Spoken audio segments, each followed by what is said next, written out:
नमस्कार, good morning to all of you. एक learning video में आप सबका स्वागत है। और इससे पहले शुरू करूं, स्वतंत्रता दिवस है आज, इंडिपेंडेंस डे। बहुत मुबारक दिन है और लाजमी सी बात है, आप सबको बहुत बहुत मुबारक हो इसका। और बस इसी कामना से यही कामना करते हैं कि जैसे बाकी चीज़ों से हमें फ्रीडम मिली है, अब इस पूरी दुनिया को इस कोरोना नाम के जानवर से भी मुक्ति मिले। तो आइए शुरू करते हैं। ये एक लर्निंग वीडियो है, वैसे भी हर एक लर्निंग वीडियो ही बनाता हूँ, लेकिन आज इसमें थोड़ा सा इलियट वेव की कम बात होगी। सीधी सी बात है, मार्च से आपके साथ हम लोग ये रिश्ता बनाए हैं जब ये चैनल हम लोग ने शुरू किया था, और तब से इलियट वेव के बारे में ही बात होती रही है। और आपको बता दूं, इलियट वेव एक अकेली चीज़ नहीं है मार्केट में। इनफैक्ट जब भी आप एनालिसिस करते हैं तो इतने ढेर सारे टेक्निकल इंडिकेटर्स मार्केट में मौजूद हैं, वो व्यर्थ नहीं है, उनको भी आपको नज़र में रखना चाहिए। मैं ये नहीं कहता हूँ कि जो 1000-2000 इंडिकेटर्स घूम रहे हैं सबको आप जानिए, लेकिन कुछ इंपॉर्टेंट चीज़ें हैं उनमें, कुछ इंपॉर्टेंट इंडिकेटर्स हैं जिनको आपको इग्नोर नहीं करना चाहिए। तो आज से शुरू कर रहे हैं। आज पहले इंडिकेटर के बारे में बात करेंगे और धीरे धीरे करके कोशिश करेंगे कि जो इंपॉर्टेंट 5-6 इंडिकेटर्स हैं जिनको बेसिकली मैं भी देखता हूँ, वो आपके साथ डिस्कस करूँ और उनका कैसे इलियट वेव में कहीं ना कहीं रिश्ता बनता है उसके बारे में चर्चा करें आपसे। तो आज we are going to start with the indicator known as MACD, moving average convergence and divergence. छोटा सा सिंपल सा इंडिकेटर है, लेकिन बहुत अच्छा इंडिकेटर है। लगाने के लिए आप किसी भी चार्टिंग प्लेटफॉर्म पे जाएं, investing.com है, आप आए ट्रेडिंग में जाए, यहाँ पे MACD सर्च करें, आपको तुरंत मिल जाएगा। तो ये वो इंडिकेटर है, जैसे ही आप सेलेक्ट करेंगे कुछ इस तरह के प्लॉट आपके चार्ट में बनते हुए दिखाई देंगे। आप गौर से देखें, 3 लाइनें इसमें, 2 लाइनें हैं इसमें, एक ये ब्लू कलर की, एक रेड कलर की। कलर्स आपके ऊपर हैं, आप यहाँ सेटिंग्स में जाएं और यहाँ पे आप स्टाइल पे जाके कोई भी कलर सेलेक्ट कर लें। मैं किसी तरह की डिफ़ॉल्ट सेटिंग्स को छेड़ता नहीं हूँ, जो हैं वही हैं, उसमें कोई प्रॉब्लम नहीं होती है। तो अगर आप देखें तो ये हिस्टोग्राम है, ये वाली चीज़ें हैं जिसको आप बार फॉर्म पे देख रहे हैं। This is known as the histogram which is red in colour. Then you have the MACD which is blue in colour, this line, this is the MACD line. और इसके बाद ये सिग्नल, यानी कि signal line which is red in colour, ये वाली line. तो 3 component है इसमें, basically histogram which are here in the form of bars, then you have the signal line which is the red colour line, and then you have the blue line which is the MACD line. ये है क्या? तो input पे आ जाइए। Basically जो blue line है, जिसको आप मैकडी लाइन बोलते हैं, ये 26 डे एक्सपोनेंशियल मूविंग एवरेज और 12 डे एक्सपोनेंशियल मूविंग एवरेज का डिफरेंस है, the difference of the two. और जो ये सिग्नल लाइन है हमारी, ये मैकडी का 9 डे का एक्सपोनेंशियल मूविंग एवरेज है। Clear? The blue line is the difference of the 26 day exponential moving average and the 12 day exponential moving average. और ये जो है रेड वाली लाइन, जिसको आप सिग्नल लाइन बोलते हैं, ये इसी मैकडी का 9 डे एक्सपोनेंशियल मूविंग एवरेज है। और इन दोनों का जो डिफरेंस है, इन दोनों के बीच के जो गैप्स का डिफरेंस है, उसको बार फॉर्म में यहाँ पे हिस्टोग्राम्स के रूप में रिप्रेजेंट किया गया है। That is all. तो ये तो एक छोटी सी बात है कि ये क्या है। अब इसका यूज कैसे करते हैं, इससे पहले इसका यूज़ हम इलियट वेव एनालिसिस के लिए डिस्कस करें। Let us see a general use of this. देखिए, बहुत सिंपल सी चीज़ है, ये एक ट्रेंड डिसाइडर होता है, एक ट्रेंड कंफर्मेशन इंडिकेटर होता है। आपको पता चलता है कि आप किस ट्रेंड में है। For example, when ever is the MACD line is below the signal line, you can easily assume that you are in a bearish trend. आप एक बियरिश ट्रेंड में हैं। और जब भी मैकडी लाइन सिग्नल लाइन के ऊपर होती है, आप ये एज्यूम कर सकते हैं कि आप एक बुलिश ट्रेंड में हैं। अब वो बुलिश ट्रेंड इलियट वेव के फॉर्म में आप इम्पल्स मानते हैं कि करेक्टिव मानते हैं, वो तो चार्ट पैटर्न बताएगा। लेकिन जहाँ तक आप ट्रेंड की बात करते हैं, तो जब भी when ever this McD line is above this signal line, you can assume that you are in a bullish trend, and whenever it is below the signal line, it is a bearish trend. आप यहाँ देखें, ये McD line नीचे ही नीचे रही है signal line के, और विद अ गैप। ऐसा नहीं है कि इस तरह नहीं होना चाहिए कि सटा हुआ हो, थोड़ा सा गैप होना चाहिए और वो गैप कंटिन्यू होना चाहिए। तो ये एक ट्रेंड है। फिर यहाँ देखिए आप, यहाँ एक ट्रेंड है। ये बीच में जो आप देख रहे हैं, this is the zero line. Actually this is known as the zero line. इसी के आसपास हिस्टोग्राम्स का सारा खेल होता है। मैकडी का नहीं होता, लेकिन हिस्टोग्राम्स इसी लाइन की ऊपर और नीचे बनते रहते हैं। कभी छोटे होते हैं, कभी बड़े होते हैं। So what do we do with this? बिल्कुल सिंपल सी स्ट्रैटेजी होती है लोगों की। Whenever this crossover occurs, whenever the MACD line crosses above or below the signal line, people usually take a bullish or a bearish view on the market. Short या long positions में लोग entry लेते हैं। For example जब भी यहाँ पे ये जैसे ये क्रॉस ओवर यहाँ होता है, तो जितने भी लोग जो ट्रेडर्स हैं जो इसको यूज़ करते हैं, वह पहला काम तो ये करेंगे कि अगर वो यहाँ पे शॉर्ट थे तो वो शॉर्ट पोजीशन से एग्जिट कर लेंगे और फिर थोड़ा सा कंफर्मेशन के लिए वेट करके लॉन्ग पोजीशंस पे चले जाएंगे। This is how people use this for trading. एक केवियट है, एक छोटी सी चीज़ है जो आपको बता दूं, कोई भी टेक्निकल इंडिकेटर अगर आप यूज़ करते हो और सिर्फ आइसोलेशन में यूज़ करते हो, यानी कि एक ही टेक्निकल इंडिकेटर से आप पूरे मार्केट को देख रहे हैं, तो थोड़ी सी दिक्कत होती है। वो एक कॉम्बिनेशन के तौर पे बहुत अच्छा काम करते हैं। कोई भी टेक्निकल इंडिकेटर जब एक्चुअली मैं अपनी बात करूं तो मैं यूज़ करता हूं तो that is only for confirmation, वो फोरकास्टिंग या प्रोडिक्शन के लिए यूज़ नहीं करता।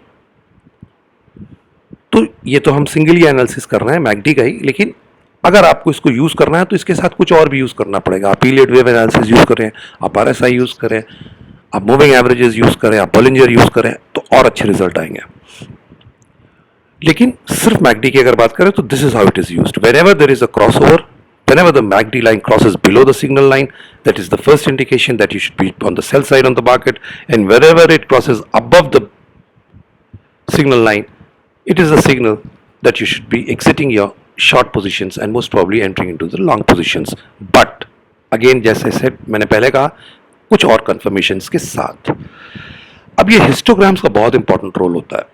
ये बेसिकली जैसे जैसे ये गैप बढ़ता घटता है इन दोनों के बीच में, हिस्टोग्राम्स की जो ये बार्स हैं इनकी लेंथ ऑल्टर होती रहती है, और आप यहाँ गौर कीजिए ऊपर धीरे धीरे ये लेंथ कम होती जाती है। ये सिंपल इंडिकेशन होता है कि ट्रेंड खत्म हो रहा है, ट्रेंड इज लूजिंग मोमेंटम, आपका ट्रेंड वीक हो रहा है, और अगर आप लॉन्ग पोजीशंस कैरी कर रहे हैं तो आपको अप पोजीशन से हटना है। You have to take out profits, आपको प्रॉफिट्स बुक करने हैं।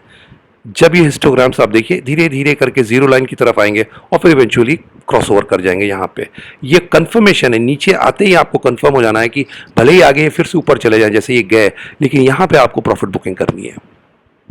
आप भले ही शॉर्ट ना करें मार्केट को और कंफर्मेशन के लिए वेट करें, लेकिन आपको प्रॉफिट तो उठा लेना है अगर आप लॉन्ग है।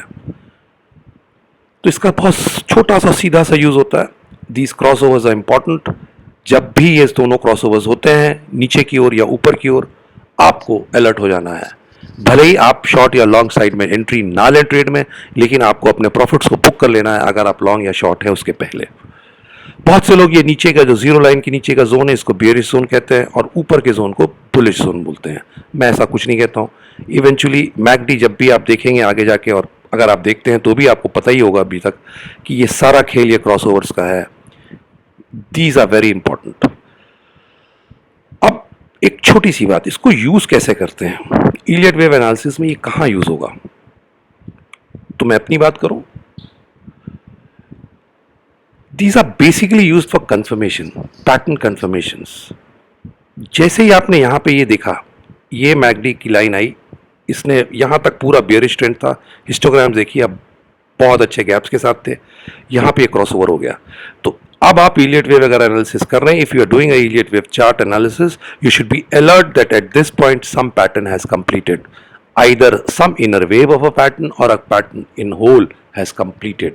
You have to be alert. एकदम ये पक्का है, आपको इस बात को सचेत हो जाना चाहिए कि जैसे इस तरह का बुलिश क्रॉसओवर होता है नीचे ये पूरे बेरिश ट्रेंड के बाद, तो ऑब्वियस सी बात है इलियट वेव एनालिसिस अगर आप कर रहे हैं तो आपके वेव काउंट्स में कहीं ना कहीं कोई एक ऐसा पैटर्न यहाँ पे कंप्लीट होना चाहिए या कोई इनर वेव कंप्लीट होनी चाहिए। ये बिल्कुल क्लियर कट है। अगर ऐसा मैच नहीं करता आपकी इलियट वेव काउंट्स के साथ तो प्रॉब्लम है, फिर आपको रिकाउंट करना पड़ेगा। This is how I use this, this is how most of the people use this. मैंने कोई इजाद नहीं किया, मैंने लोगों को स्टडी किया। देखिए, दूसरों को अगर अच्छे लोगों को आप पढ़ के सीख लें वही बहुत है। इसमें आप अगर इन्वेंशन करने चले जाएंगे तो ज़िंदगी कम पड़ेगी। तो इस तरीके से इसका यूज़ मैं करता हूँ। यहाँ पे अलर्ट है, नीचे का कोई एक पैटर्न ज़रूर पूरा हुआ है, कोई एक मेजर वेव ज़रूर पूरी हुई है, और आपके इलियट वेव काउंट्स को कंफर्म करना चाहिए उसको, तभी आपकी काउंट सही है। अब जब आप इस तरह के पैटर्न्स देखते हैं, ये बहुत अच्छा सिग्नल होता है, इलियट वेव में बहुत मदद करता है। इस तरह के जिग जैग जहाँ पे frequently you see the signal line and the MACD line, they are frequently crossing over. यहाँ they are, no trend is here, from here there is no trend, there is a frequent cris crossing of both the lines. एक दूसरे को बहुत आसानी से और बहुत छोटे छोटे टाइम फ्रेम में काट रही हैं। जब भी आप इस तरह का पैटर्न देखते हैं, इस तरह का पैटर्न देखते हैं, आपको पक्का हो जाना चाहिए कि आप एक करेक्टिव मूव देख रहे हैं इलियट वेव में। देयर इज नो ट्रेंड, आप एक करेक्शन देख रहे हैं। और इस तरह के जिगजैग्स, इस तरह की क्रिस क्रॉसेस यूजुअली आपको आगाह कर देने चाहिए कि आपको एक ट्रायंगल या डायमेट्रिक पैटर्न मिलने वाला है। You are going to see a diametric or a triangle pattern in Elliott wave. ये बहुत अच्छी निशानी होती है इस बात की। जब भी आप इस तरह के क्रिस क्रॉस देखें छोटे छोटे टाइम फ्रेम्स में, within very small time periods, you should be alert to the fact that sooner or later you will have a diametric or a triangle in your Elliott wave analysis. This is the first sign. अब थोड़ा सा इसको छोटा करते हैं और market के साथ आते हैं। ये देखिए, ये जिगजैग यहां से शुरू हुआ है after the low of 95.44 I think. McD कहीं नहीं गया, डेली चार्ट है ये। इसने तो सिग्नल और मैकडी लाइन ने एक दूसरे का साथ ही नहीं छोड़ा है। तो साहब, मैंने बहुत बार आपसे कहा है, there is no trend, there is no impulse from here to here, this is entirely a corrective move. सबसे अच्छा ट्रेंड मूव यहां था ये वाला जो आपको दिख रहा है। After that from 95.44 at least we are into a corrective move. अब एक बात और आप समझें, जब भी आप कहते हैं करेक्टिव मूव है तो पहली घंटी जो लोगों के दिमाग में बजती है वो ये कि मार्केट गिर जाएगा, क्रैश हो जाएगा।